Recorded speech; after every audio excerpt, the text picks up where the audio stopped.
তারাপীঠ মহাশ্মশান মানে বন্ধুরা কিন্তু রহস্যে ভরা। তোমরা যদি আমার এই ব্লগটা না দেখো তাহলে কিন্তু বুঝতেই পারবে না।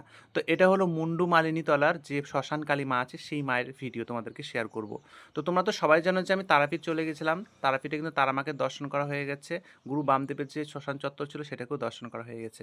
এবার আমরা চলে আসলাম মুন্ডু মালিনী তলা। মুন্ডু মালিনী মাকে দর্শন করলাম। তারপরে যে মুন্ডু মালিনী শ্মশান কালী মা তাকে দর্শন করতে এসে আমি তো পুরো অবাক হয়েছি। দেখো বন্ধুরা, কতগুলো নরমাথা আর কতগুলো হাড়ের উপর কিন্তু মায়ের বেদি। এখানে কিন্তু মা কিন্তু পঞ্চমুণ্ডী আসন আছে, মা কিন্তু বিরাজ করছে।